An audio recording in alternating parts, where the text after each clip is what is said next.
but it's good to see organizations coming together and formalizing this activity. Okay. So just a little bit about myself. As some of you have come to learn, I've moved to Canada back in '88, so I've been here for a long, long time. Came in grade 7, if memory serves. Thank you. In grade 7, knew no English whatsoever, right? So that was fun, and I really struggled to learn English, right? So I had my Arabic books, reading them every day, and at that point, my dad and mom got called into school. It's like, your son can't learn English. What is he doing at home? He's reading Arabic. All the Arabic books got moved away, and miraculously afterward, my English got improved, right? But I can relate with many of you in the sense that both my parents were engineers, right? Very accomplished engineers back home, and coming here, they could not work as engineers, right? So they were very challenged in that. And, you know, my dad ended up doing some security work. Then he moved into a manufacturing company. And for someone in his, you know, at the time, what, 40s or early 50s, that was a big challenge. Same thing for my mom, right? Had to learn new skills instead of being the engineers. And I know about back home for you guys, but in Egypt, an engineer just sits down, tells a whole bunch of people to do stuff, and it gets done, right? And all of a sudden now they have to be hands-on. So that was a huge transition for them, right? But it also was an inspiration for me, right? Learning and watching the sacrifice they had to go through made it easy for me to be a good student, right? Do not lose focus, right? But then fast forward, university I initially wanted to be an astrophysicist. Loved astronomy, loved physics. And then I didn't do a lot of research, which that's my fault, into what a career path would look like. And then in my first semester, sitting down with a couple of fourth-year students, I guess pure luck, a couple of my buddies knew somebody who was in fourth year, sitting down with them and go, so what are you gonna do? And the response was, I gotta still do my PhD before I can find a job. I'm like, so is that like another year or two? No, it's like more like 10 years. And that was a trigger. I'm like, 10 more years of school, that ruins all my plans. I love computers so much, like you. So it was a very easy switch to comp sci, and I did comp sci and math, right? So for my first couple of years was, and maybe I'll jump into it. My first couple of years was pure development, hardcore development. Finding a job was really difficult to start off. I graduated, so I'll date myself, in '99. And around that time, some of you may remember something called Y2K. Yeah. The world was coming to an end. It didn't end, right? But it was a very turmoil. You didn't know what you're going to get. A lot of companies were very hesitant to hire. I remember my dad leaving me a bunch of newspapers with, back in the day, newspapers, if anybody doesn't know what that is, right? Is like your job posting on bulletin boards, right? And really would be circling jobs. Get off your butt, go get a job, right? It was very difficult to get an interview. Luckily enough, we knew a couple of folks, family friends, and one of them, my dad actually took my resume because I did not want any help. I wanted to do it on my own, stupid, young. But he passed my resume along to a family friend of ours who happened to be working in Toronto District School Board. He was one of the directors there, hiring Deloitte to do some implementation for them, right? And he sat down with the Deloitte partner, and they were arguing about something. And she said, like, and this is a story he told me, so I don't know how truthful it was. And he goes, are all Egyptians stubborn like you? Right? And he goes, yeah, and here's another one. And he threw my resume. And that's how I got my first job. After 4 brutal interviews, very difficult interviews with Deloitte, combination of behavioral, technical, and then meeting with the partner. And I remember coming home that day and I'm going to my parents and going, yeah, I didn't land this job. There's no way I landed this job. It was a brutal interview, right? And then I get a phone call about, hey, you're hired, right? And it was one of the best things for me. I never thought to work for a consulting firm. I always wanted to do product development. That was my goal. That was my dream. And working for a consulting firm was a transformation event for me, right? So a couple of years of consulting made me well-rounded. The development, database design, BA work, BSA work, worked with the business, worked with tech. So it was a very incredible expansion career-wise. Then I moved over to Ministry of Health, where I love consulting in the sense and worked as an independent contractor, right? And that was working in the public sector was incredible. In consulting, your day doesn't start or doesn't end, basically. It's you start at 8, you're wrapping up at 8, 9 o'clock if you're lucky. My wife did not see me, my kids did not see me. My first project at Deloitte, we were basically burning $1 million a week, building a platform, e-commerce platform for selling cement online. Who knew cement online would be a big thing? It didn't turn out to be a big thing, by the way, but they wanted to be first to market. So that's $1 million a week. That's 7 days a week in the office, 20-hour days. They basically don't go home. We got a hotel room and we were rotating in and out of hotel room, right? Don't go out to lunch. We'll bring lunch in. It was insane in that way. Yeah, we didn't leave the office, basically. 7 weeks. Within a quarter, we had our first implementation online, fully integrated to back end. Right? So, but it took a lot of $1 million a week. That's insane. Then all of a sudden you shift to the Ministry of Health. It's 9 to 5. It was an unbelievable. I didn't know what 9 to 5 was. I heard about it, and then it's 9 to 5. You start in at 9. Where are the people? They're trickling in at 9 o'clock. 10:30, you got to go for coffee, right? 12 o'clock, 11:45, you got to prepare for lunch, right? 4 o'clock, people are shutting down. It took me about 4 to 6 months to get adjusted. I remember I used to be able to walk into a room looking for somebody, and literally they're under the table. I'm like, and I saw their desk empty, and I went over to leave a post-it to go, I need you, and this is what I need. Give me a call immediately, right? Because they were ignoring my chats, right? Then I see feet on, I'm like, what? And I look down, I'm like, what are you doing? Like, we saw you coming, and we wanted to call it a day. It was 3:45. I'm like, we still have a good hour of the day left, right? But this is a different mindset, right? There's a rule of thumb in the industry where you say 2 years in the public sector and you're damaged goods, right? I was there for 4. And I can understand why. You pick up a lot of bad habits, right? It was good for the family. I was coming home at a regular time, seeing my kids, taking them to activities. So it was incredible in that sense.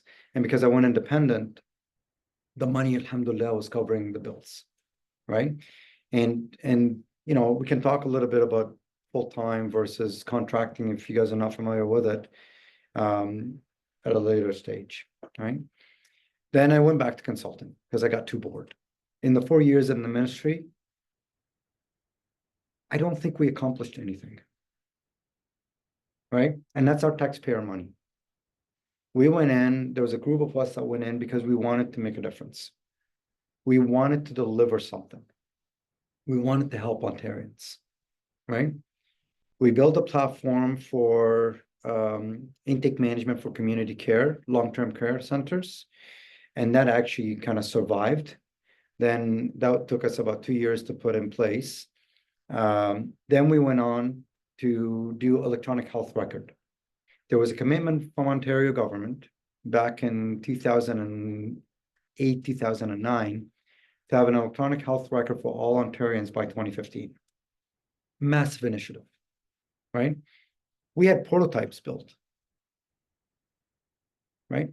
You can check, you can get your lab test result, blood work, whatever it is, on this platform that we built, we had that prototype working.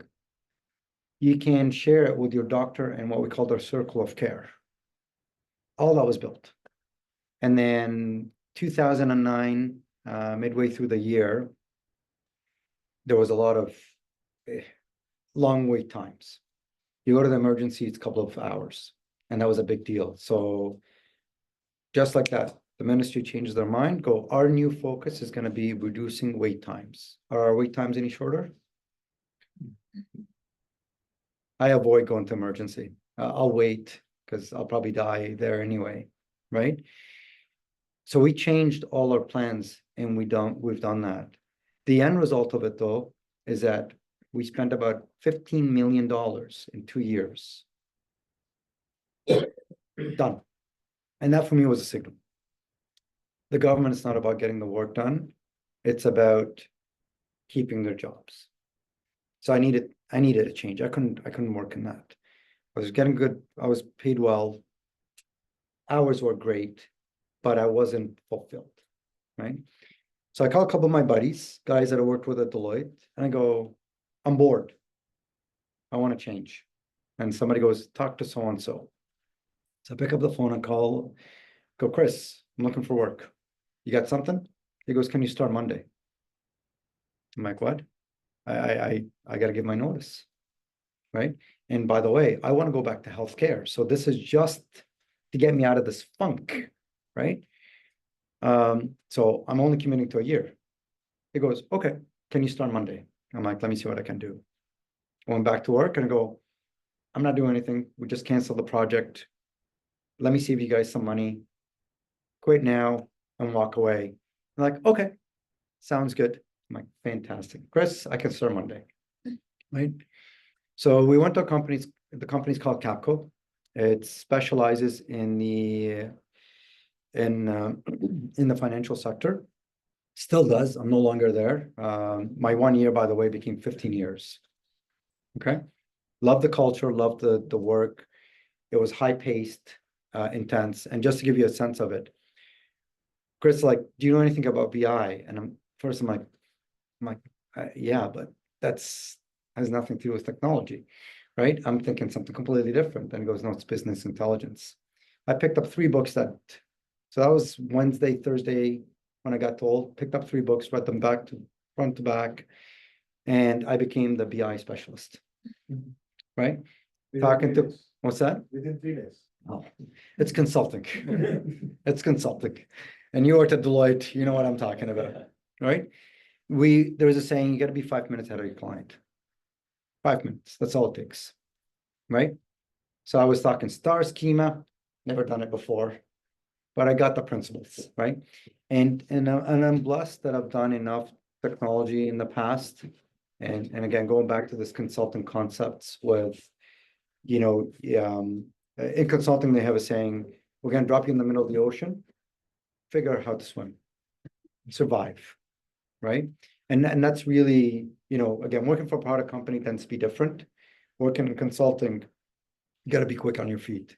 Otherwise, you will not survive, right? Assalamu alaikum. Assalamu alaikum. So I ended up becoming the BI specialist. And again, part of the trick is you got to know enough and then you got to rely on your SMEs. When you work a lot of consulting projects that we do, the client actually are the SMEs. They already have a team on the ground. What they lack is the ability to get focused and we call it herding cats, right? Because a lot of times the full-timers at a bank only see problems, right? I can't do it. I need something from you. I need something from you. I need something from you. And it's really not because they're lazy or anything like that, is because they've got already other challenges for their day-to-day job, right? And they've got the process implemented in their mind from a very young age. Right? Oh, there's somebody waiting in the room. Yeah. So that end up causing a lot of churn from their perspective, whereas consulting, we just want to get the work done, right? So if you tell me there's a process in place, okay, who do I need to talk to? Let's bring them in a room, let's get it done, right? That's what we really do really well, right? So I didn't need to be a subject matter expert. I needed to enough to be able to guide the team. In my experience in doing design, development, BA work, BSc work, some project management came in handy in being able to help identify an issue, get the right people, get it resolved, right? And like I said, my 1 year commitment became 15 years at Capco, right? And I would still be at Capco now. I love the environment, love the culture. But in the last couple of years, the culture starts transforming for various reasons to be process over people. Capco always held people in high esteem. Consulting firm, we don't sell products. We're not a product company. We're a people company, right? Clients don't hire us because we've got Salesforce. We don't have Salesforce, right? We have Mohamed Amer. We have Chris Ford. We have names of accomplished individuals that can come in and make something happen, right? So I transitioned back into, so I left Capco and went to Electric Mind. But that's really sort of my career, consulting, did a little bit of contracting, back to consulting, and sort of that's where I am right now, right? Started off as development, and that's really was my passion. Some of you may wonder, why did I leave development? A lot of it had to do with offshoring. Early 2000, mid 2000, a lot of development jobs were going overseas, right? And I kind of saw that trend happening, and I was like, okay, maybe time for me to move, right? So I've changed my career into more what we call implementation / delivery. So that was an exposure to, it gave me a lot of insights. So development, we tend to go, I'm going to build something, I'm going to be really proud of it. But we were talking about maintenance and support. That's somebody else's problem, right? I'm going to build a beautiful thing. I'm going to build the pyramids as an Egyptian. We build the pyramids. Then we stop maintaining it, right?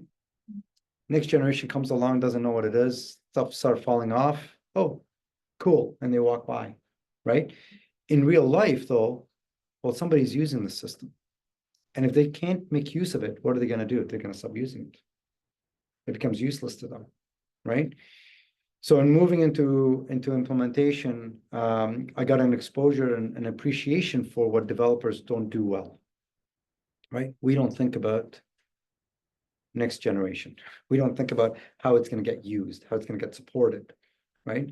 One of my first jobs was to take this product that we built for long-term care, get people trained on how to administer it, and then again, there's people training how end users use it. That wasn't my job, but how the administration of it is and taking care of it, how to update it, how we upgrade it, and then how we support it.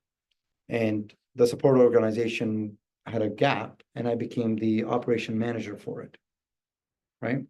And even though I was part of the team that supported the build side, I didn't give a lot of thought into supporting it. And as a support manager, I was responsible now for dealing with it. So when my phone rang before 8 o'clock, I remember this is the ministry, I knew the system was down, right? And then you try to figure out what's wrong, and you get an error message like, oh, error 1000. And you look at, what is error 1000? Oh, generic error. I'm like, great. How am I going to support that now, right? So I did this for 2 years, and I never do support again. I learned my lesson, right? But it also taught me that you have to think about how to support a platform. So no more generic error messages, right? We can actually go, hey, there's business errors that we need to know. If a user is unable to log in, don't give me failed authentication. I already know that the user knows that. What is the reason? You couldn't find the ID? You like gotta give me something. This doesn't get shared with the user, but it's in the logs, so I can monitor for it, right? And then if I can put alerts against it, so I don't need to get a user calling me. I know the system is already firing an alert telling me something is wrong. So that was an eye opener for me, and it helped grow my career, right? And I think that to me was the biggest lesson of it. Sometimes we get put into positions, and the difference between people that excel, and I don't mean it in any negative way, and people that kind of stay static, is that you look at a rough day, and there's lessons learned in the rough day. What is that lesson for you? Right? And that's how you can keep progressing your career. And that's what we call personal growth, right? Rather than going, man, this was a rough day, and next day you're going to repeat it again. You've learned nothing, right? So there's always opportunities. Okay.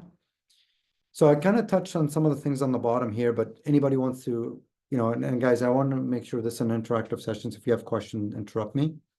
But I put some notes here around sort of consulting, and this is my point of view, by the way. This has nothing to do with somebody else who've gone through consulting may have a very different opinion, right? Personality plays a matter or plays a key role in this. But for me, I love starting off my career in consulting, right? I love the fast paced. I didn't mind the hard work. I had a young family. Like I said, it was a sacrifice, but looking back at it, I probably wouldn't change it. I probably would be a little bit smarter in managing my time. But also I was so caught up in, I'm a results oriented, delivery focused. I wanted to build something, right? But it is time consuming, right? You'll learn a lot, but you'll not become a subject matter expert in one thing, right? I was a good developer. I did not become a subject matter expert in development, right? I knew about business, getting business requirement and soliciting requirement out of people, but I could never claim myself to be a specialist in it, right? So you become a jack of all trades and don't specialize in one thing. Did work in e-commerce, did work in financials, right? So I can't say I'm an e-commerce expert. I'm a payments expert, right? I've got, toes and dip my toes in all of them, but I didn't specialize in any one thing, right? So now I claim I'm a delivery expert. You can put me in any environment and I know how to figure out and navigate and get delivery done. Product companies. One of the things I did not call out here, around 2001, after 9/11, the group I was with in Deloitte shut down. Our pipeline went from about 150 million to under $3 million, right? Complete transformation of the market. And the Toronto office shut down. Chicago kept it going, and one other location in the US, right? 10 people. We went from about 100 strong to 10 people, right? So Toronto shut down, and I found myself looking for work. So I ended up working for a product company through a friend of a friend. This company was hiring. Siebel, have any of you heard of it? Siebel. Yeah. So I lasted there 3 weeks. I got in, started, give me something, give me stuff, go through it. Okay, I'm done. What's next? Like, oh, you're done? That we're expecting that's going to take a couple of days. I'm like, well, what do you want me to do? He goes, just sit down and browse the web. I'm like, what?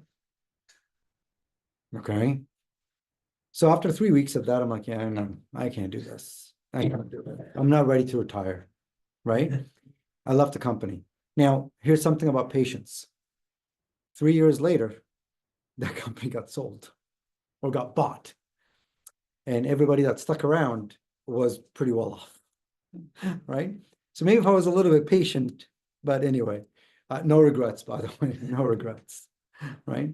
But it's a very different pace. Now, if you work for startup, you probably will not hear that. They're pretty intense in their models and the way they do things. Not what I experienced here. So you might hear a very different story from different product companies. This company in particular, there was 2 engineers. They did not want to share any of their code with anybody. They wanted to control and manage because they were afraid someone's stealing that work, right? So you had to be part of that inner circle. As a new hire, I was not part of that inner circle, right? So that was my experience. Would I give it a try again? I probably would. But like I said, I'm enjoying what I do right now, and I'm enjoying the fast paced.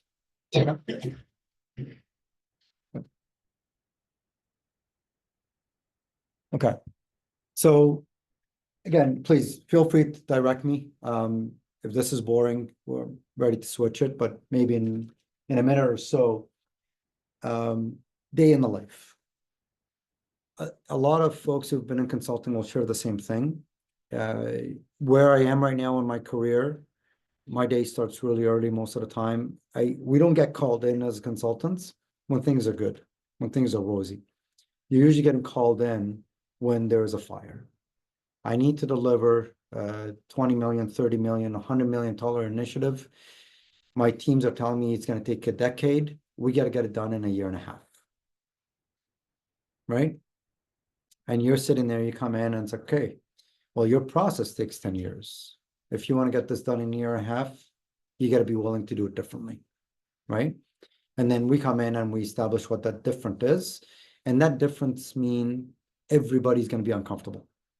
Because a team that would take normally a year to do requirements in a waterfall way, we're going to do it now in 3 months, agile, right? Or iterative. And that blows their minds away. I can't do that. Instead of a development team getting the full BRD or the SRD, we're going to give them, or the system requirements, we're going to give them an iteration. That means you need to size and estimate on iteration. Again, mind-blowing concepts, right? Outside the industry, that's the norm. In a large bank, large enterprise, it doesn't work that way, right? The culture isn't there to support it. So that means now I got to have 8 o'clock meetings almost daily to say, hey, Bob, your team isn't doing great, and I'm waiting on them. Cynthia, again, your team is slowing us down. I've got a fire emerging. Next CSC, that's going to get called out unless you do something about it, right? And it's easier than it sounds. There's a lot of internal politics. Nobody wants to be blamed. That means I got to prepare something in the end of day, so that way all the line directors are primed on the message going to their executives, right? So it's a lot of communication, a lot of stress. Let's put it that way, right? So you got to be comfortable with stress. The other thing is herding cats. I got to get now 10, 15 people. Normally would have been a one-on-one. I got to 10, 15 people in, because your duty is to do only X. Yours is Y. Yours is Z. And for me to deliver, I got to get X, Y, and Z talking, right? So if I ask you a question, you're going to go, well, I need something. Good. All righty.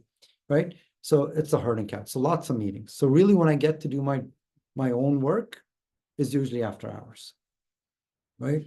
So my 9 to 5, right, is getting everybody together and talking and making sure we're driving toward something. You have a blocker. Okay, who do I need? Get people involved. And then end of day, now I'm getting all my minutes, my notes, my communication, my plan for the next day, etc. Right? Hence the long days. And that doesn't change no matter what I do, right? So that's sort of day in the life of, right? So a couple of things that helps. You got to develop a thick skin. I've got no issues going on the board, putting a plan, because I'm not getting anything, or I might get bits and pieces. So I go, here's what the plan's going to look like. I know it's wrong. And sometimes I do it wrong on purpose, right? Because now the stakeholders, when I commit you or you to something, all of a sudden people wake up, pay attention, right? Sat, you're going to get me this in 2 months, right? Boom, you're not paying attention. You're committed, right? So people do pay more attention once you start calling them out.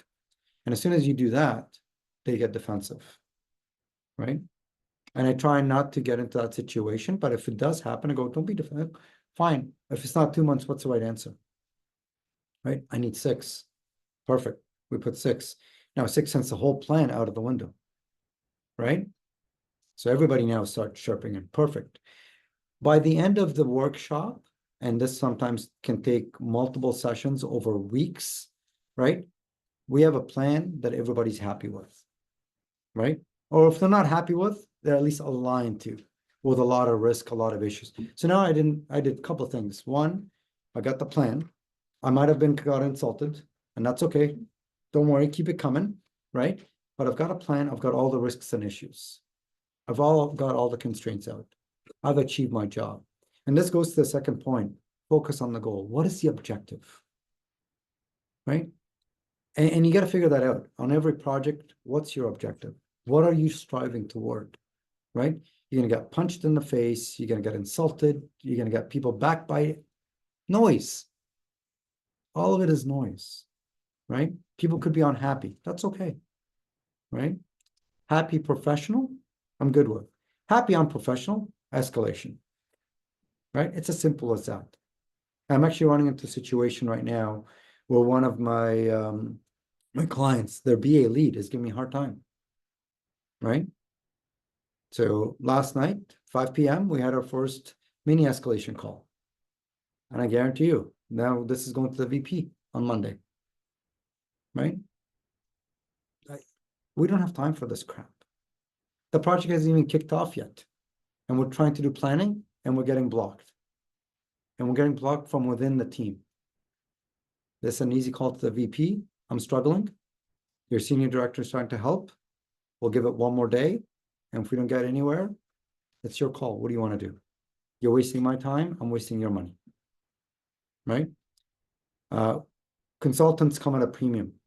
So we might not get paid as well, but we get charged out and billed out at 4 or 5 times, right?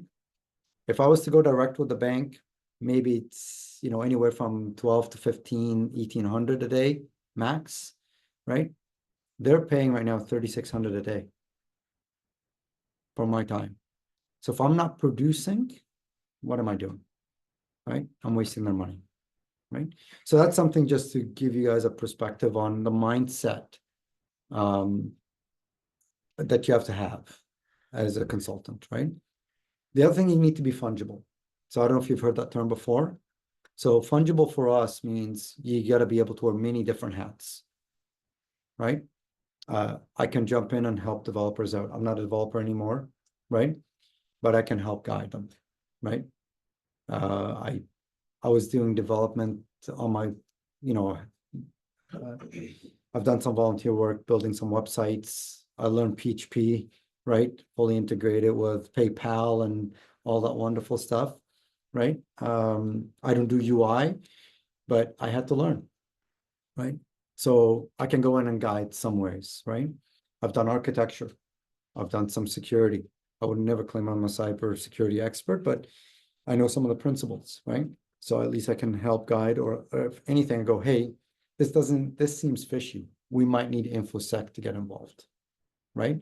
So how do we prevent us from doing something stupid early on that we're going to have to undo 6 months to a year from now, right? So fungibility. So you got to be able to wear different hats, do different things. I'm doing PMing right now. I don't love PMing. I hate PMing, right? But I got to get into PMP. I got to get, into project management, MPP, right? And I'm now working with the client's PM, and I'm going, we need to add some flags, right?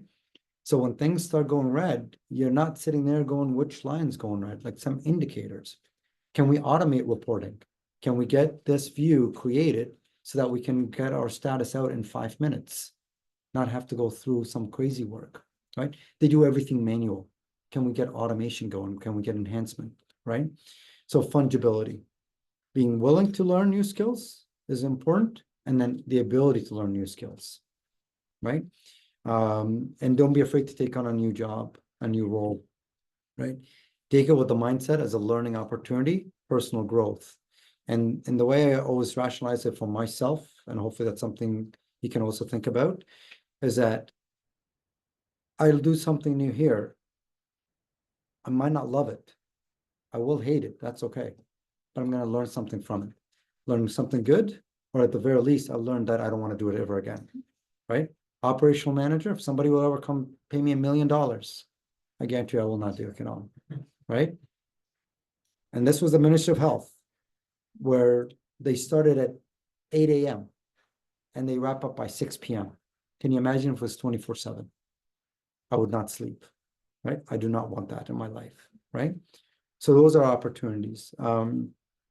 Found giving back in some form is really critical, right? So whether you're mentoring somebody, at Capco, for example, we were a big believer in the mentoring system. So we had a coach protege relationship, right? And that helped me a lot, helping young um, uh, associates that are coming up figure out what they and sharing my experience with them and you know and they always have different challenges that I've never thought about growing up. And I found that a lot of those young professionals have much bigger ambition than I ever did, right? I just enjoyed development. I just wanted to do this. They actually want to do something. And some of them, I guarantee you, I told them, I go, you're going to be my boss in no time, right? So I'm still waiting. I think they're almost there, right? Um, give back through community work, really critical, right? Our community needs a lot of help. Find your passion. So I love soccer. So I do a lot around the soccer community, whether it's building websites for them, helping coach, right? And it's also doing something different can be helpful, gets your mind off of work. If you don't learn to disconnect, you'll burn out. And if you burn out, you're no good to your family, you're no good to your job, you're no good to yourself. Okay. When you're talking about being fungible, right? Mm-hmm. I just want to ask, like, what about like we should have like in-depth knowledge of different fields or like or just like on the surface level that would be enough. You can try, and if you figure it out, that'd be great. I can't I do not have in-depth knowledge in BA, right? I'm not a good business analyst, right? But I know enough of what I want out of business analysts. And the way I kind of think about it is I go, I've done development. So I've been on the receiving end of really bad requirements, right? So I know that much, right? So I can go in and sit down with the business. I go, no, don't tell me about technology. Don't tell me the how. Tell me the what, right? What is it you want out of the system? What is it you want that experience to be? And a lot of business tend to get into the technology. I want to be able to do it this way with this application. Stop right there. What is it you want again? You want to be able to do, what is the feature? What is the capability? Okay, are there business rules involved? Right? What are the different users of this? Right? Do we have privacy things? Like, can everybody see this data? So you start asking those questions and getting the what and helping them focus on the what, right? But I do not claim to be a good business analyst, right? So if you've got, like if you find yourself in those situations, I declare, I let people know, listen, I'm not a good PM, right? So my management team knows I'm not a good PM. I always need a PM with me, right? That's how we partner, right? I can come up with wicked plans, and my plans are going to be, 80 to 90% of the way there, right? And by the time I'm done reviewing with the team, and that's, by the way, the first step, right? By the time we're done with the team, we've got a solid plan that everybody's going to back up, right? What would you recommend? Like, being fungible or just to take one thing and just be mastering the like in-depth knowledge? Like, what would be better in the long run? I like fungibility, Yeah. right? But everybody's going to be different, right? The question you have to ask yourself, how comfortable you are in the field you're in, that you're always going to find that job or that role, right? And I'll give you the example, like I've moved my career from development to delivery to architecture, et cetera, et cetera. I know people who stuck to development and they still do development till today. They're masters at it. Some of the best, right? And even with the offshoring, they didn't care. This is what we do. They took a hit with salary and stuff, and now they're demanding dollars that are unbelievable, and people are willing to pay for it. They became subject matter expert in their area, and they well deserved it, right? But at the same time, they don't have the personality to change. They don't care for it. They don't want it, right? So I think it's going to depend on you. I always recommend for anyone starting out, have fungibility in mind. Don't lock yourself into something you haven't really experienced fully, right? As your example, right? Like dentist. I studied astrophysics. That's really what was my passion. That's what I wanted to do. Then I realized, oh my God, career-wise, and by the way, my job's unlimited. It's NASA or what else? Nobody else, right? Or I become a teacher. I don't want to do that, right? Now, did I give teaching a chance? No, I didn't. So how do I know? Right? My wife is a teacher and she loves it. That's all she wants to do, right? So it just depends on personality, it depends on what you want to do. But I highly recommend being a little bit more open so you can try something different. If anything, if you tried it and didn't like it, you can go back and you can be better at it, right? I did the ops management stuff, operational manager. I realized as a developer what you should be doing better. So right now, for example, any project I go on, I make sure the operation team is involved day one.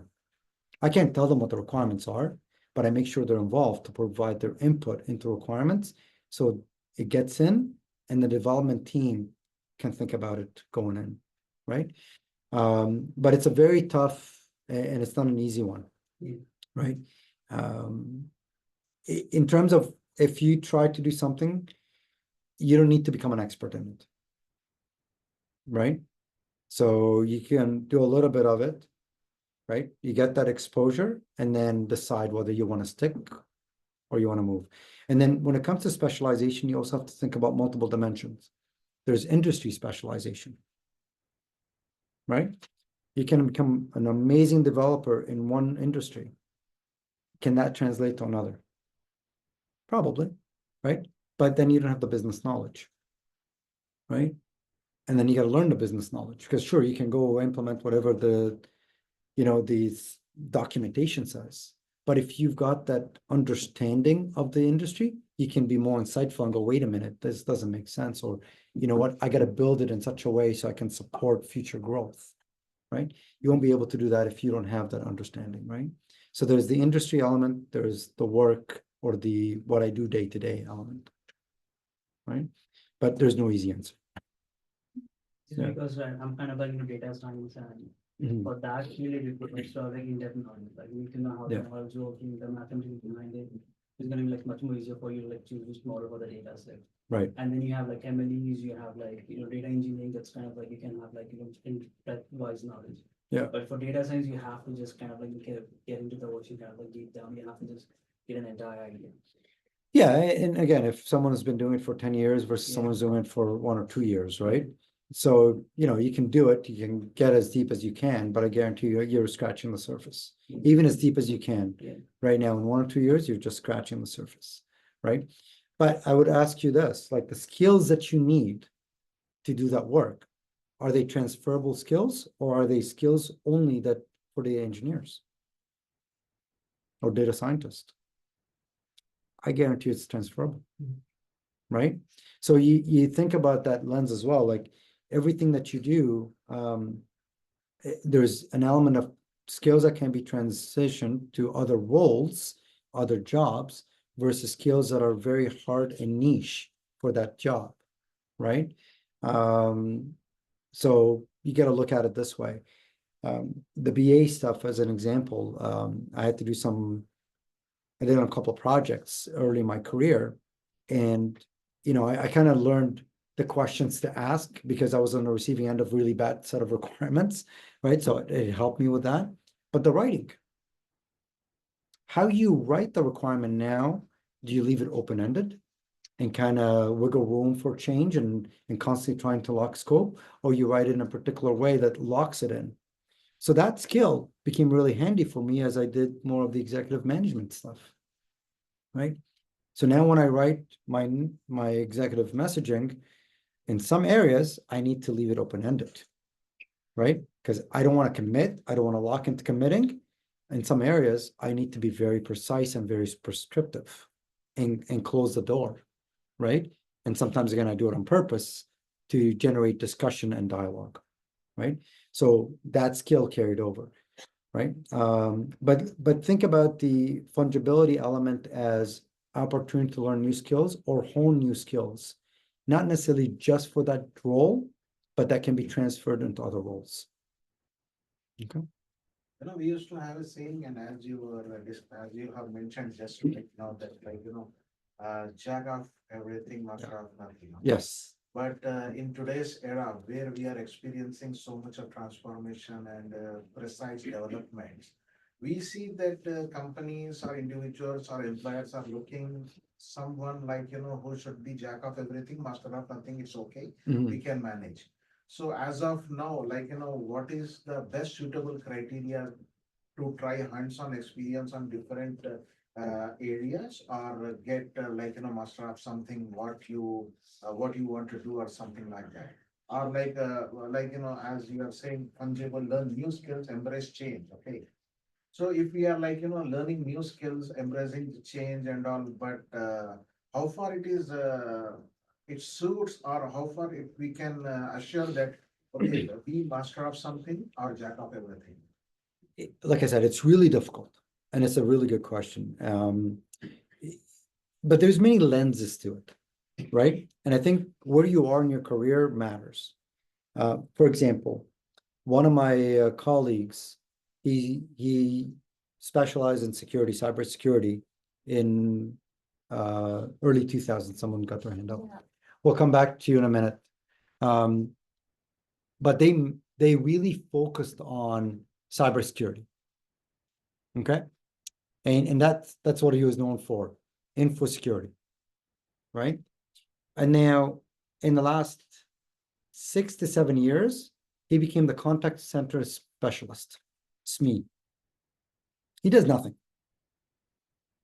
Really good at this, right?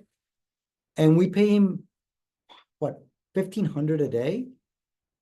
He produces, honestly, minimal work, but incredible at this, incredible at guiding the client on what to do, right? His title is contact center SME.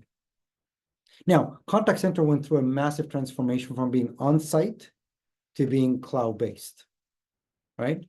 And he's helping organizations, multiple of them, move from being on-site to contact center as a service. That's his job, right? So here's someone who can do architecture, can do security, but right now he's branding himself as a contact center SME. And in calls, because he's got that experience, he can put info security in its place. If someone from InfoSec comes in and says, hey, by the way, no, you can't do this, he can pick up every single law in the book and go, no, I can. Right? You're not thinking about A, B, and C. And he'll correct them. He'll challenge them. But he tries not to do that because that's sort of not, he doesn't want to be known as that person. Right? Now, that's someone who's very, I would say, he's been working out for 25 years. Right? If you're starting your career, you can't be called a contact center SME. Contact center has got a wide range of capability and technologies involved. You are not that, right? So you got to figure out, what am I specializing in? Can I specialize as a Java developer? Can I become really good at Java, right? Can I become a really good data scientist, right? AI is emerging, right? So a lot of companies will look for a senior person to be more of the subject matter expert across a variety of things, right? But they're going to need someone who knows AI, prompt engineering specialist, right? They're going to need this niche skill set that can help them implement the vision that SME comes up with, right? Now, to me, for you to become specialized in something, that's not going to happen in overnight. That's a 5 to 10 year journey, right? So I think if someone's starting out, you do need to figure out where you want to start.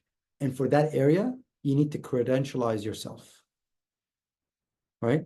You need to build that subject matter expertise for you to be able to get in.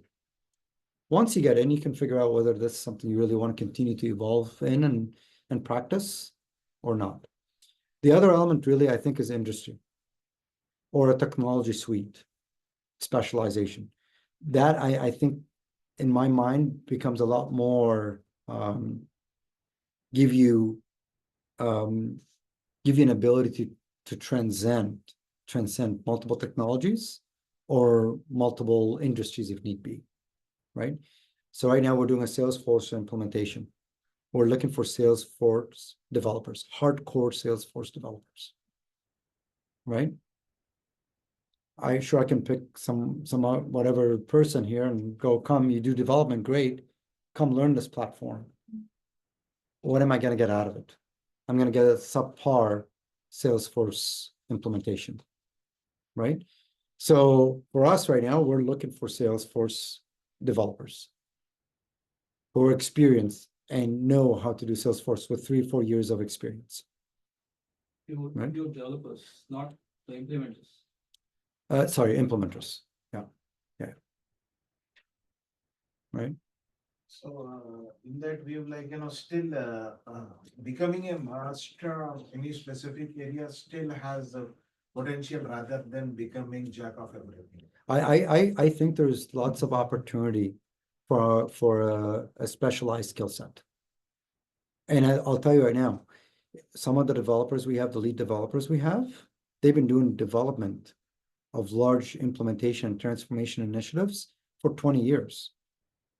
And you can walk in and go, I demand this. And people go, okay, we're going to get some juniors under you, train them, and coach them, because you're no longer just building and coding, you're mentoring the next generation. And those younger generation, they don't get it paid as much, but within 3-4 years under your mentorship, now they specialize, right?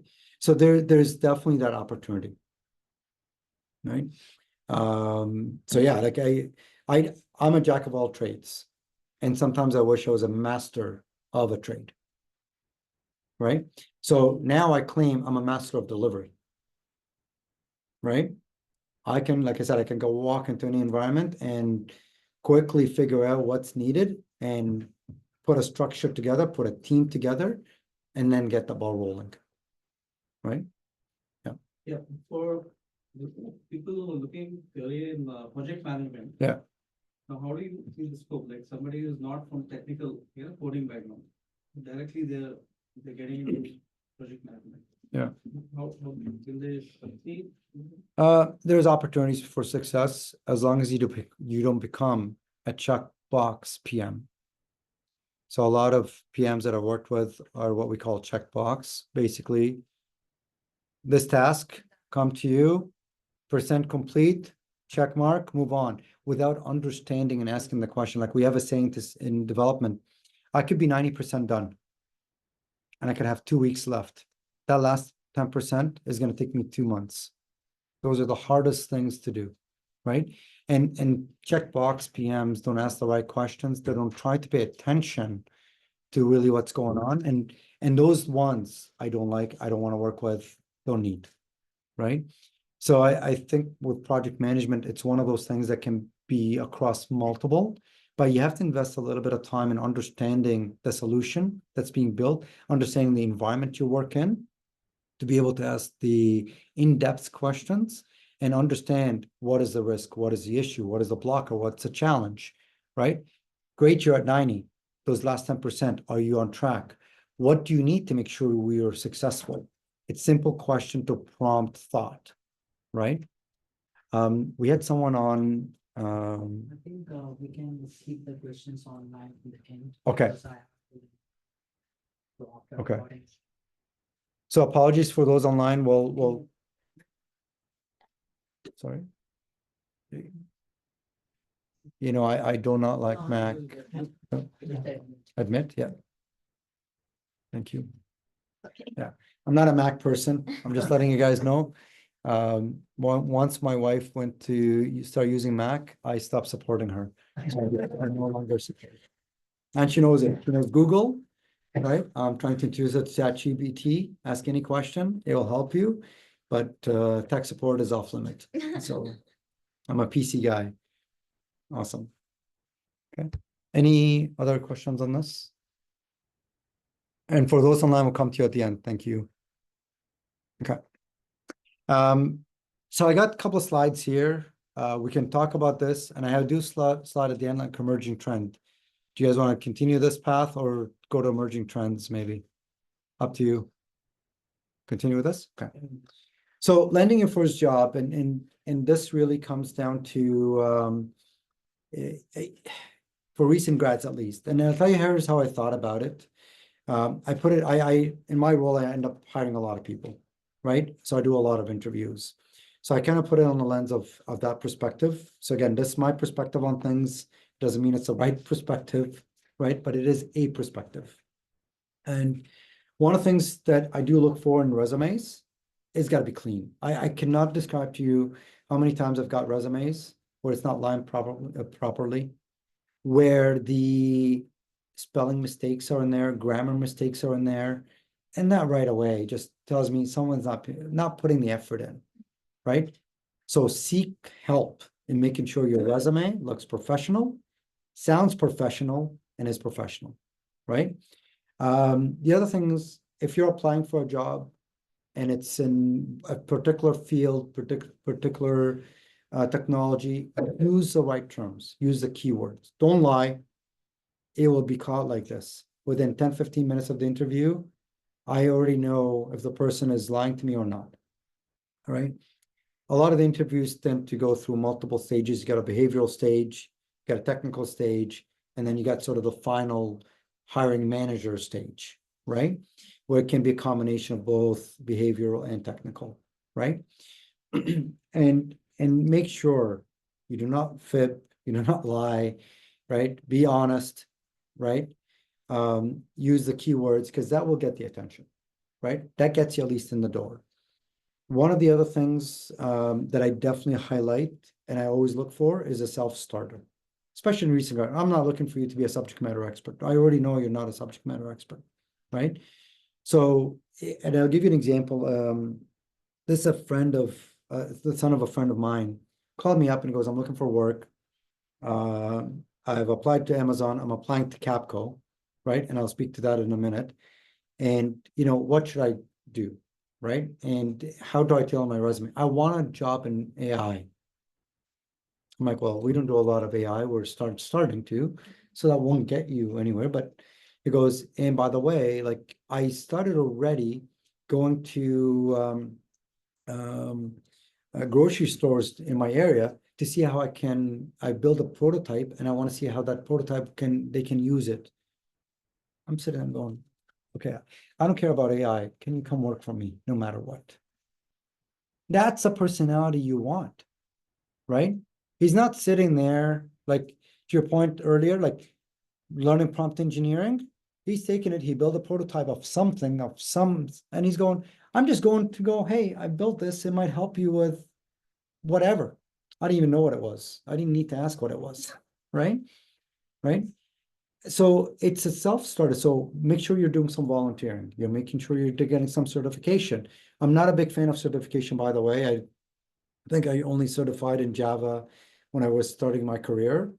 I have not done any other certification. I've worked, and no offense, with people with MBA and people certified in PMP and fantastic.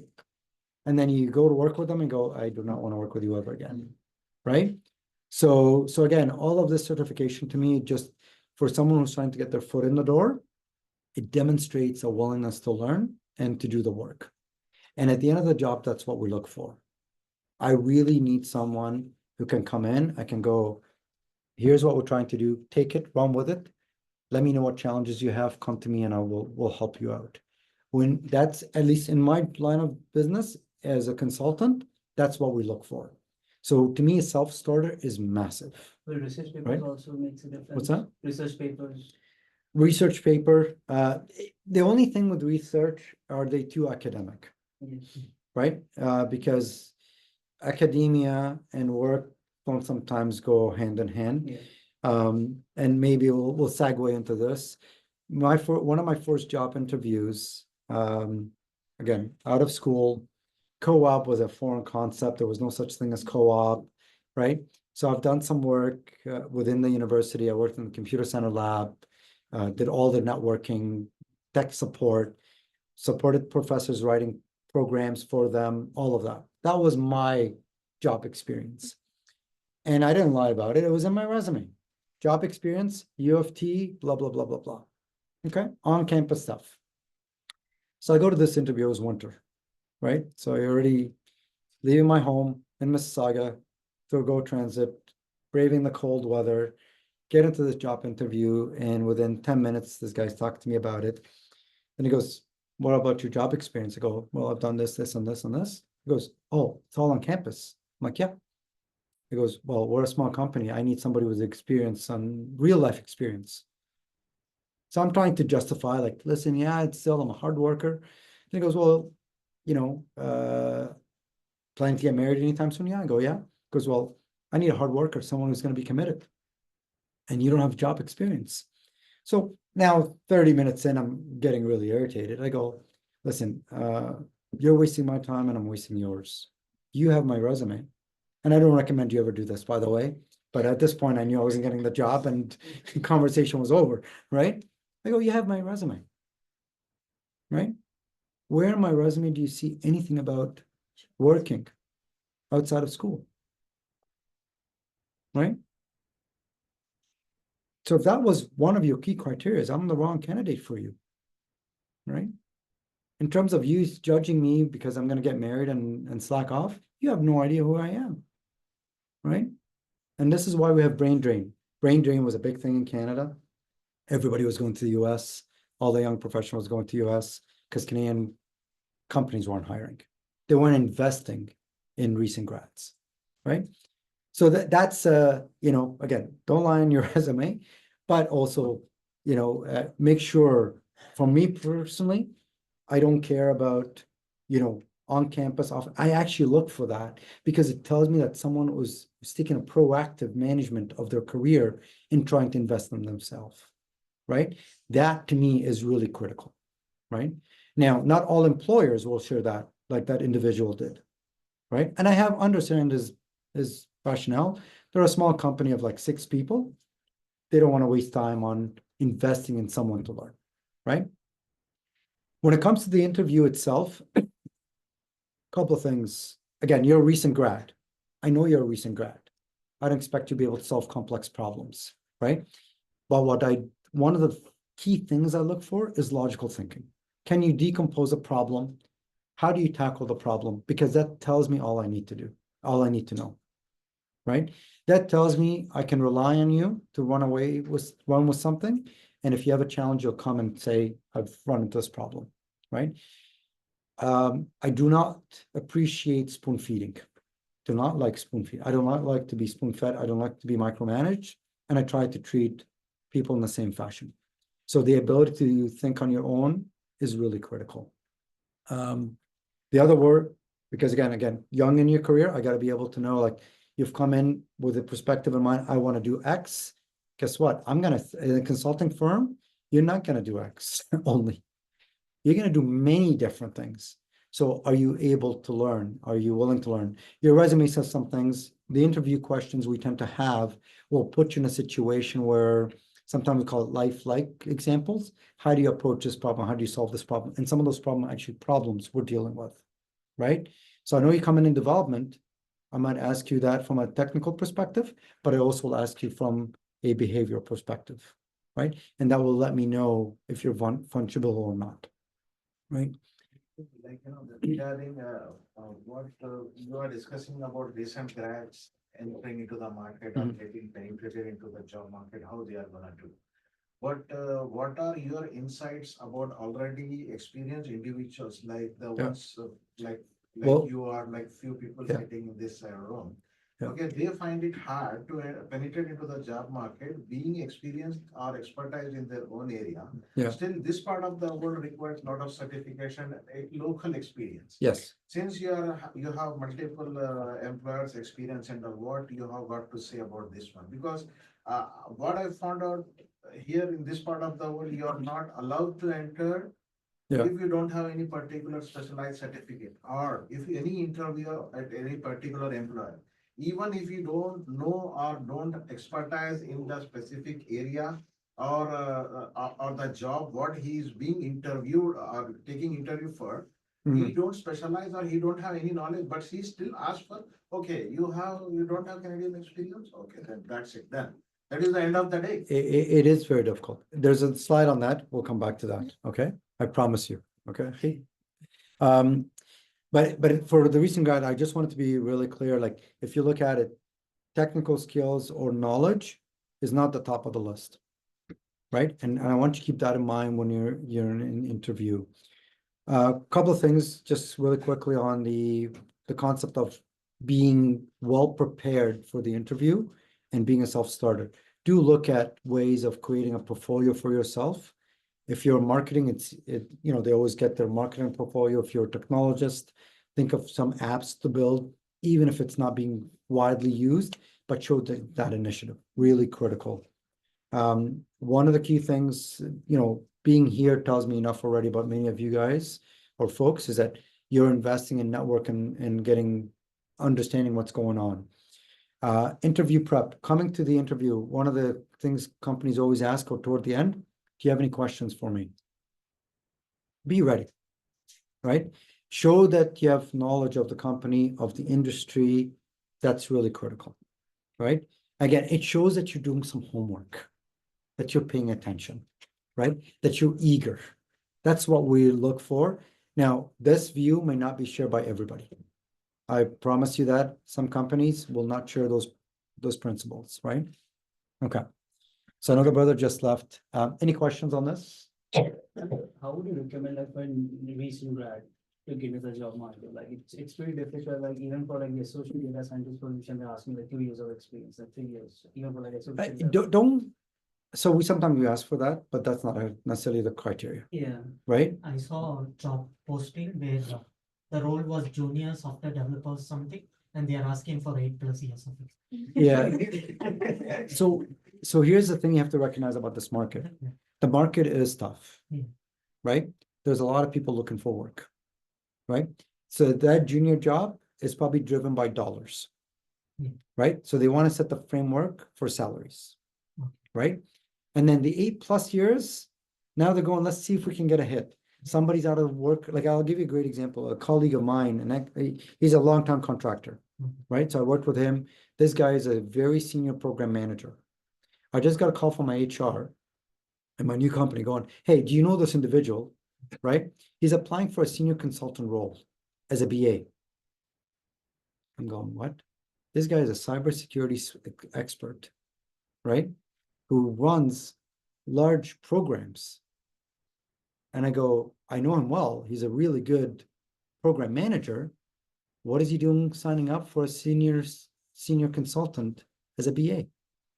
I have not seen him do hands-on work in the last 10 years, right?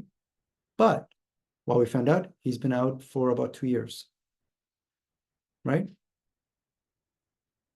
Now, if he was a full-timer, maybe that wouldn't be the case, right? Because contractors tend to be the first to, right, be let go, because especially when you work in banks are regulatory bodies. So I learned this on one of my projects from a senior VP at TD. He goes, for me to fire people, to let people go, I got to go, if it's more than, I've got a quota, like no more than, I don't know, 20 people a year. If I need to let go more than 20, I got to go to all the way up to the regulatory bodies and explain that. And that's across all of TD, not just his department, right? So he goes, letting go of an FTE is actually a very complex process at a large bank. So the contractors are the first ones to go, right? And you guys heard about what happened with TD recently, right? They got hit big time in the US. So they're getting hammered on the stock market. They're getting hammered internally. Like it's going to be tough for them, right? But I can understand in today's market a message like that. My view on it is like my company too, like, and a lot of times when I'm even hiring juniors, I'll put 2 to 3 years of experience, right? Knowing that's maybe, but that's not hard criteria. So I would apply no matter what for those type of roles. Do not get discouraged. Let the company not select you, right? You don't make that decision for them. Don't make it easy It for them. doesn't go to the hiring manager, right? It will right away, Yes and It is to no. reject you, right? Yeah. Yes and no. either ATS or So HR. one of the things I'll mention on that, and it resonates for both experience and recent. Find out through your network, and obviously for recent it's a lot harder, but find out through your network if anybody's at that company. So for example, Electric Mind, we do development. So anyone here in development who's interested in looking for a different job or testing the water, talk to me, give me your resume, I'll submit it. Submitting it through an individual already at the company carries tremendous weight, right? Two of my buddies just called me up. They're going, hey, we're looking for work. One of them is a contractor, goes, I'm entertaining full-time if you're offering. I'm like, awesome. Send my resume. They messaged me back the same day. Yo, thank you. We got interviews coming up. Now they're experienced, Yeah. right? I've worked with them. I know them really well. So it's easy for me to go, hey, this guy, I've worked with him. He's freaking awesome. We need him on our team, right? Interview, right? It doesn't mean he's going to get the job, but he's got in, right?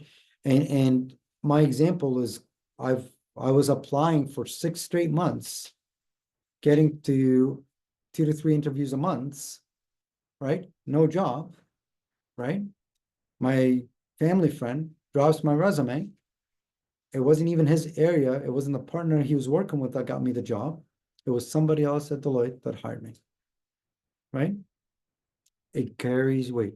You get in, right? So I think that would be, if anything, I impart upon you as you apply. Blind applying is great. Get your resume out there, but do the research, find out if someone in your network, through these networks, in that area, in that company, massive. I mean, like, can like a university degree make up for the lack of experience, like, Degrees, yeah.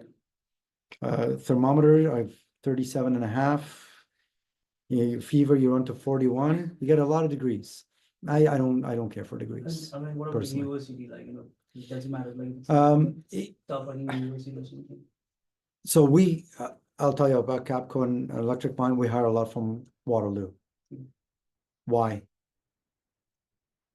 Co-op. Co-op. Right? My daughter is at Waterloo right now. She's got, she did almost 2 years now of work experience. Co-op. The number of Waterloo students that come through our co-op system that end up working for us afterwards, I would say about 60%. Right? Yeah, I wasn't that lucky, like, for the masters, they didn't have co-op at my time. I know, but you see, like, that's why. We did hire a few out of U of T. Yeah. Right? Few of them were amazing, right? A few of them were complete duds. We caught one person watching Netflix while we're doing a deployment. And he was managing the schedule. We're like, well, so I'm like, where's this update?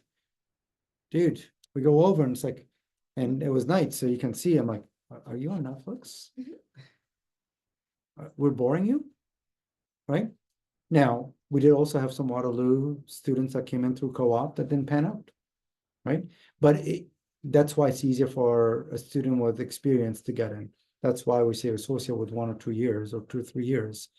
Waterloo students hit that mark and at least get into the interview, right?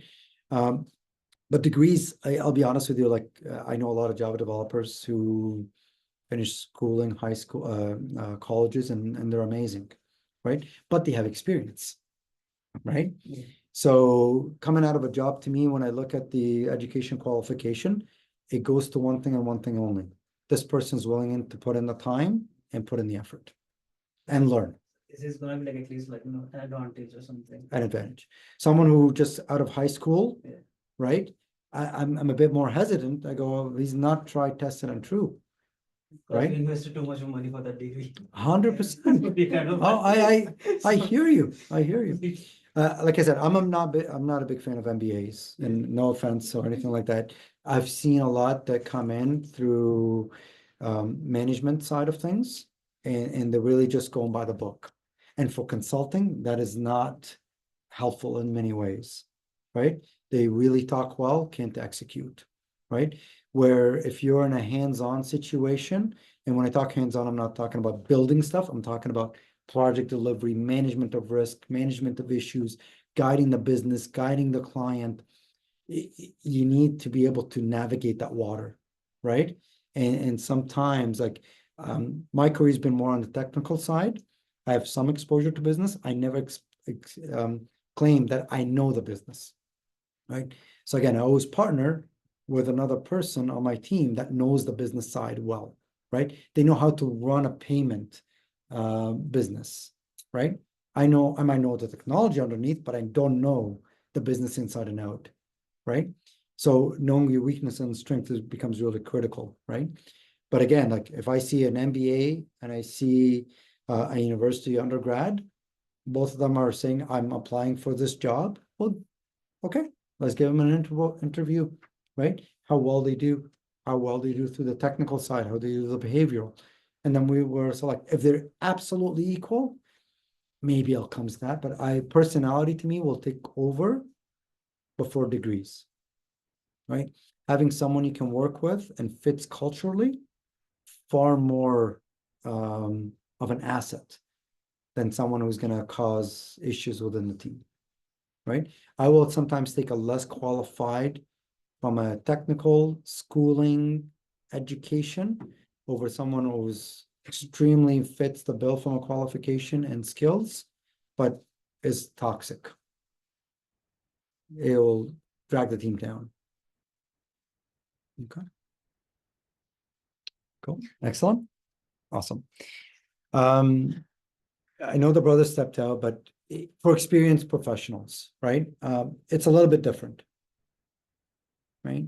For that one, experience will trump. Because at this point, I'm looking for a senior BA. I'm looking for a senior BSA. I'm looking for a lead, right? You can't be a lead if you don't have experience, right? You can't, right? And that's where academia comes in, right? You can do all the research you want, but if you haven't applied it and haven't tested it out and you're theory-based, real life is different, right? And in as much as I'm experienced living in many different environments, I'll tell you, almost every project I do, I go, this was the craziest project ever. It can't get any crazier. Next project, go, holy smokes. I was so wrong. This hits a new level. And it's a different level. One, it might have been on complex technology, one complex business, another one is behavioral. You know, like usually our business partners tend to be the most difficult. On this project, I'm getting most of my problem from the tech side, right? And tech on my team or within my client's team, not tech outside of my client's preview, right? So different set of challenges you have to deal with, right? And that's you only gain that through experience. No, the amount of theory can help you with that, right? For FTEs, contractor, I expect contractors bounce. There's a law in Canada that says you cannot contract for the same company more than 2 years. Once you hit the 2-year mark as a contractor, we either switch to a different department, right?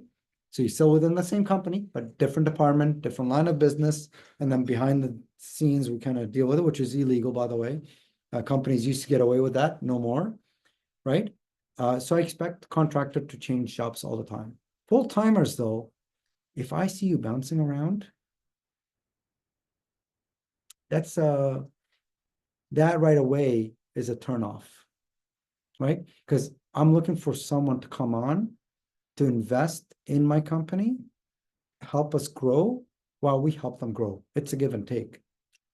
But if you're bouncing around every 2 years, thank you, right? When I told Chris, you know, when I transitioned from the ministry, go, you got me for 1 year. I came on as a contractor. And at the end of that year, I'm like, you know what? I love the environment. I'm in, right? And that's when I cut over to full time, right? And half my paycheck was government. So, you know, at that point, immediate regret, right? So that's one thing to look at. Then the resume and the education afterwards come in, right? But if you look at the interview and what we look for, similar things. Of course, I want to make sure you have strong knowledge, But before strong knowledge, I want to make sure, can you think? Right? Again, remember, my world, we do a lot of different things, right? So we're constantly faced with new challenges, right? So I want to make sure, can you be logical in your thought process? Can you deal with problems? How you deal with problems, really critical, right? Can you fit with the team? Then your knowledge comes in afterwards, right? A lot of people know the principles and concepts. That's great. I go past that, that's no problem. A lot of times what we do in that, we do what we call real world scenarios. So I would actually, in my interviews, I will take a problem that we are encountering on the project and I will present it, right? I will obviously make some changes to it, but I will present that problem and go, how do you address this? So for PM, how do you address this as a project manager? For BA, how do you tackle this challenge, right? And I would tailor it for a developer. How do you approach this, right? And kind of watch them. And believe you me, in some of the interviews, we actually got good stuff out of it. It's like, damn, we didn't think about that. Oh, that was a good one, right? And it doesn't mean the person got hired, right? So you might want to keep that in mind too when you're solving those problems, right? You're solving my problem that I'm struggling with, right? Things to stand out. And for your question, obviously maintaining a strong network, if you're recently coming to Canada, that's hard to do, right? So joining professional networks will help, right? Getting that exposure, because one of the things, obviously, if you submit your resume through someone at the company, that helps you at least get in the door, right? At least gets you the interview. One of the things, can you show your expertise through LinkedIn, through insightful thoughts, publishing papers, all of that. It's ways to credentialize yourself in the area, right? One of the key things for newcomers, and I know this used to be a lot in around 2010, the government had mandates, and we took advantage of that in early 2010s as Capco. New Canada, a company would get a kickback on your salary, right? So there were programs like that. I don't know if they still have them or not, right? So find out if there's such programs. And you might go to the Ontario website. I can see there used to be Ontario programs to help newcomers find work, right? And through that, you can say, and actually we hired a couple of folks that came in and said, I'm new to Canada. I'm applying. I'm part of this program. And that right away got us excited. Because I think they have eradicated that program, but Okay. they have given a mandate that you're not supposed to ask if they have like Canadian experience or something like that. But Okay. actually in practical and ground reality, hard. it is not followed. But still, government is trying its best to Okay, not have that mandate that you should have local experience or something. Gotcha. Like that. Yeah. It's not practically followed. Right? I'll be very honest with you. I would have probably been one of those people of prejudice at times, because our job, like we're really in an intense environment. And if you don't know how to operate within, and I've seen this, people outside the banking industry, phenomenal. Go work in a large enterprise and they can't function. The bureaucracy and how to deal with the different personalities and the different hierarchy, the different processes. Like I've done work at TD, our BMO and CIBC, right? And a little bit at Scotia. And I know every one of them has an intake process, right? My favorite environment, at least it might not be the case anymore, was TD. I was able to fit in, understand the movement, fantastic. CIBC by far is the most difficult, right? I've been there now 4 or 5 years, and I'm still struggling, right? Their intake process is nuts, right? I'm just getting my own team, like I'm telling you, I'm struggling with them and they're throwing a whole bunch of new stuff at me. I'm like, I've been here for 4 years and I've never heard of any of these artifacts you're talking about, right? So imagine now someone who's not familiar in this environment, how can we expect them to succeed, right? And because we're a consulting firm, we're expected to bring people that can guide and coach the client, right? When I did hire new to Canada, or when we ran the project, we had a team that interfaced with the client, but we did all the build. We did all the development. The development was all in-house. I hired an ETL person from Syria who had basically like 2 months of experience working at another company on a short-term contract. We hired a project manager who acted as our scrum master in essence, right? That worked with our internal teams because we control that, right? They weren't client facing. So they had a safe environment to grow and get accustomed to the culture before they start becoming client facing later on within a year or two, right? One of my buddies still works there. He is a scrum master, right? Again, hired him, very new, right? Worked on internal projects before he became client facing, right? But I cannot put a brand new person in a role where we now have to guide the client through an implementation. And remember, we only get in when there's fires. We don't get in because the client is successful in their work, right? Brand new person is like, we are not talking about like recent grads, right? It doesn't matter. If you don't know the culture and if you don't know how to operate in that environment, and that's why I go like, again, if you're being hired directly by the bank, it's a different story. You're a bank employee, right?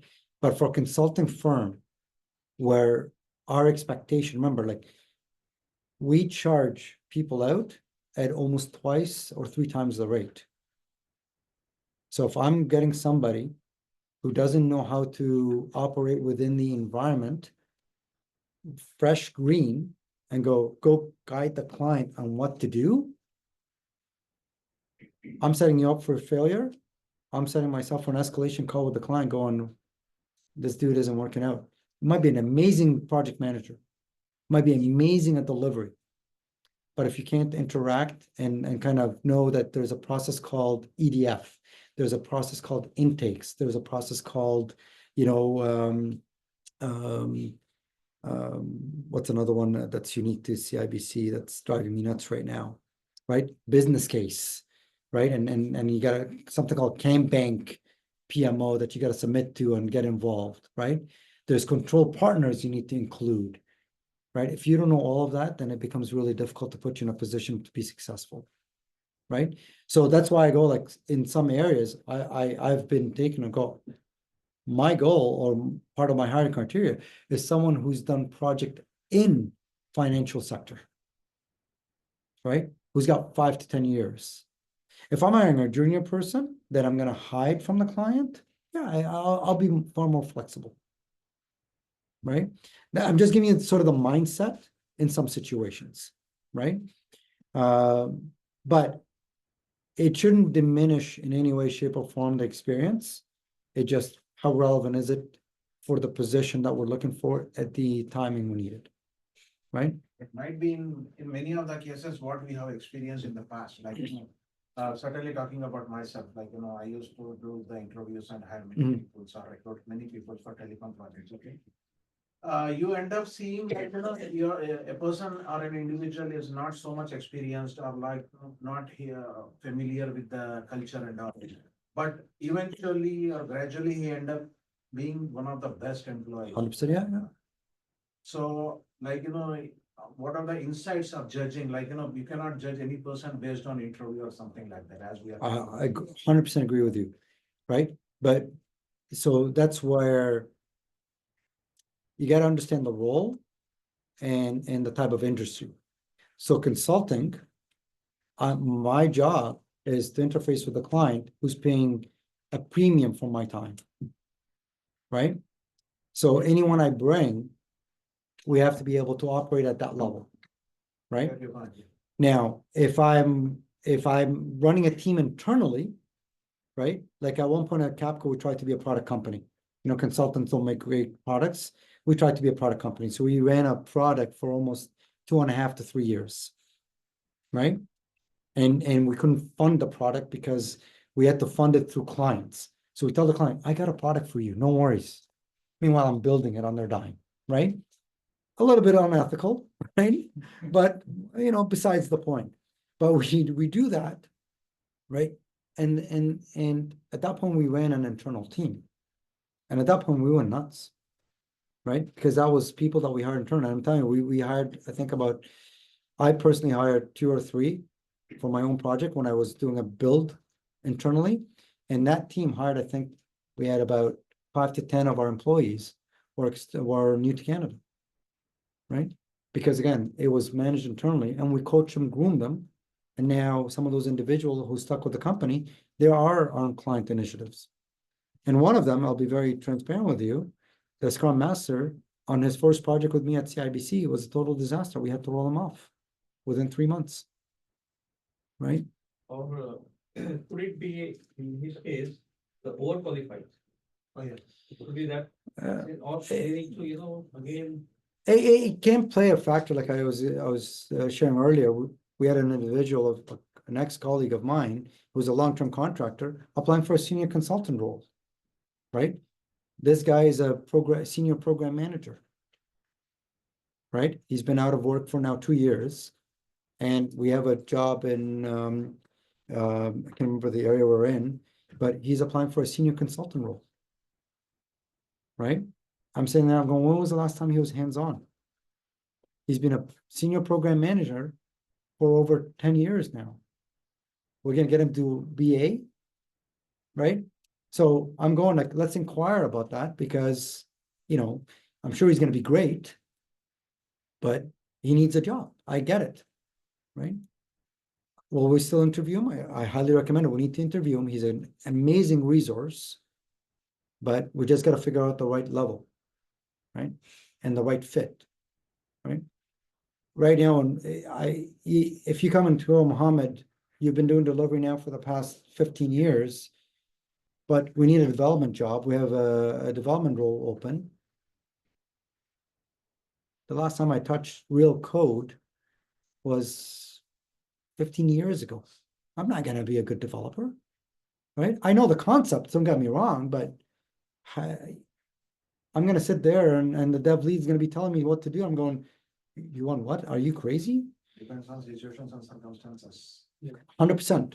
But in many scenarios, like, if you are like, the case which we are talking about, like, a particular person, what you're talking about, Yeah. a senior business manager, or now ending up with senior consultant, Senior consultant, yeah. senior consultant.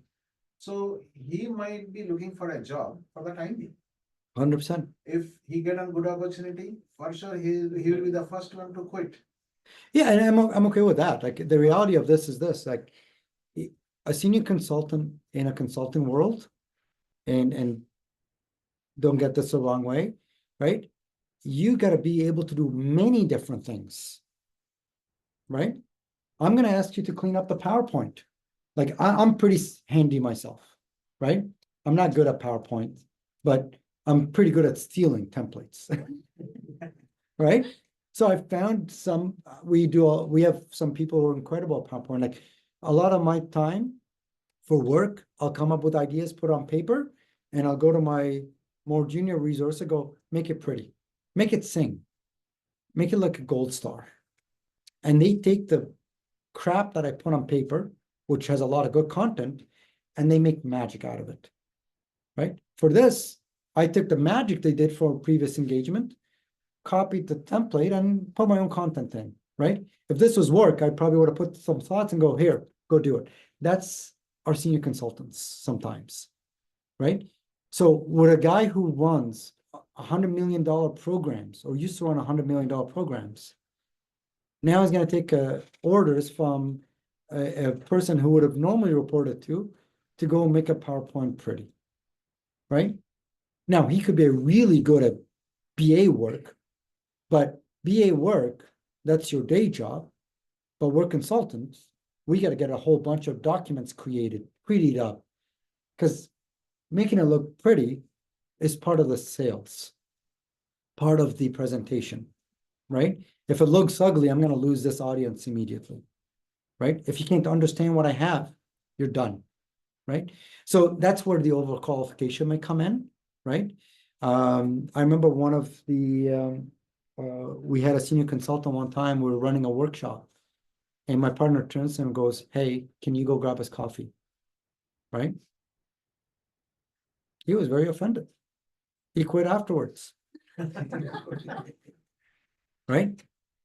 Where we needed to get coffee for the client, to entertain the client while we do this day workshop, right? The AO fell sick, couldn't make it into the office, and we're like, okay, I'm running the presentation, the partner is there, he's the third, go get us coffee. He's like, I've got my MBA, I've been doing BSA and this deep technical stuff for 10 years. I've been downgraded to go get coffee. Right? I've done it.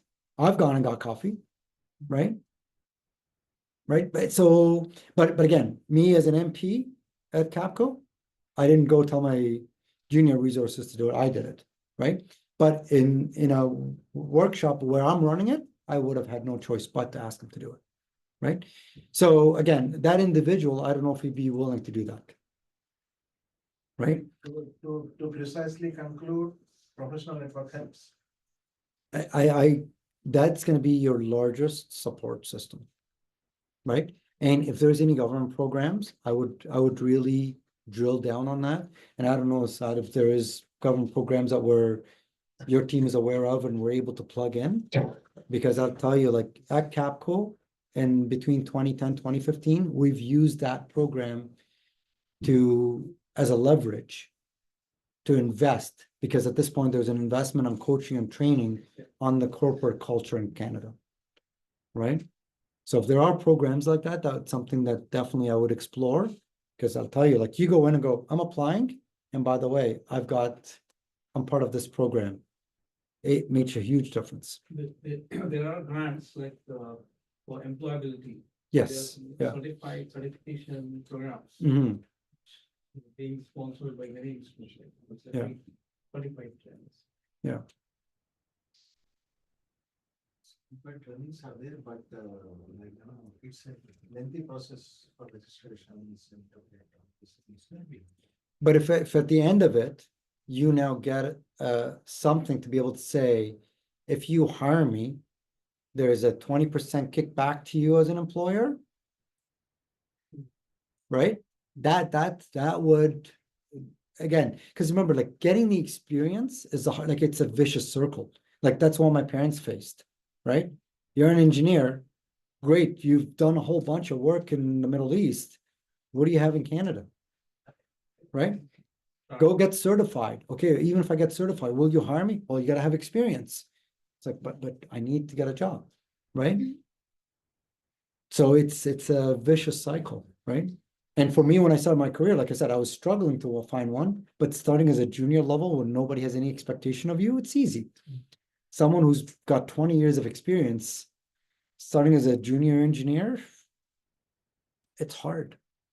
Right? So I can definitely see the challenge. And if there's a certification process that allows you to say, here is something back for you, Mr. Employer, Mrs. Employer, huge advantage, right?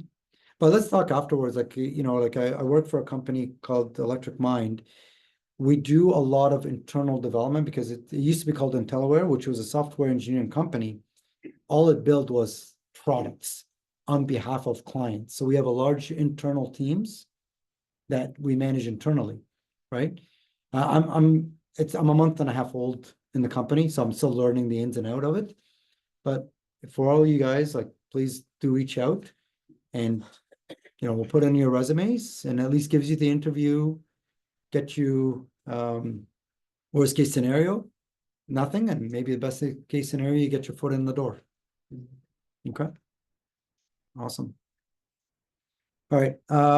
It's some positive news. Well, In the broken market. it is a very, very tough market. Broken. Yeah, very, very tough market. Actually, it's not that tough, what I experienced, but people are utilizing the situations, considering it as a myth. Okay, because if there is 10 there are some things called 100. Okay, if somebody is listing down as 10, then somebody adds 10 and makes it 100. So, okay, so in that case scenario, market, I believe, like, although it is tough all over the world, not only in Canada, precisely, but still, like, there is a scope and there is something very positive. There's lots of opportunities, but there's also a lot of people looking. That's the right? point I'm trying to And the people, like the example you brought up, a junior developer with 8 years of experience. Back in my day, a junior developer would never like that's an expert, right? But that's how the market has become, because there are developers out there with 8 years of experience looking for work. There's a thing actually I just discussed a while ago. Yeah. Being a master of something, a Yes. jack of everything. What does it makes precisely? Then that Yeah. is the point. Actually, the employer who is looking, he is taking the advantage of current broken market, and he is willing or wants to have you as an expert of everything. 100%. Where you cannot be an expert of everything, but jack of everything. Yeah. That is the point I want to discuss Yeah. or rise up. But The opportunities, like it depends what people we are impacting. You have people who are, there's no opportunities. Now, here we have, he's talking very positive and you are, going one step ahead, saying in your company, there might be some opportunities. So it's very positive. well, listen, like we're growing, right? Like companies are growing. Like even in this market, companies are growing, except the demand for hire is like do more with less. This is the challenge we're facing right now. Like my sister-in-law works at TD, right? She works in workforce management. She goes, her staff was cut by almost 50%. Workload did not be cut. I've got colleagues of mine who work within TD as well, who work in infrastructure. So this is coming from the VP of infrastructure. She goes to me, I've lost 20% of my workforce. However, our workload is about 50% more than it was last year, right? So we are forced to figure how to increase automation to get the job done, right? But we're not given the tools, and my people don't have the time to spend in figuring out how to automate a process, right? So the burnout rate right now at the banks is incredible. I've got the team I'm working with right now, we had 4 people go on sick leave, right? 1 just came back, 1 just left, right? Like it's incredible because the amount of stress, the demand to do more with less is unbelievable, right? Basically, this is one case scenario. Another case scenario where the people are getting demotivated or discouraged, like, because the one professional platform like LinkedIn, okay, where you will see many posts for job and people are utilizing the one of the main source of channel as applying for the jobs. But when you go and you do a detailed research on LinkedIn, you will find more than 85% of jobs posted on LinkedIn are just ghost postings. You will never end up on the job until and unless some particular recruiter or some individual particularly posting for that particular role. So in that way, many people, as the gentleman was saying, that, and I too was telling that it is a positiveness in the broken market. This is one trend which is being set as a benchmark that, okay, there are jobs, but you are not fit for the job. It automatically demoralizes a person's individual, Yeah. you are ending up telling that, okay, I'm applying, but I'm not getting the job. For example, sorry to interrupt Yeah, you. go for it. I'll just I just recently noticed, if I'm for example, I'm an accountant. I'm a CA, and I'm applying for a role for accountant. Okay, and I receive an email telling that, okay, you are not for this position. We have found out better than you. Come on, and see how I'm not fit for an accountant position. Yeah. How can anyone be best than me? Yeah.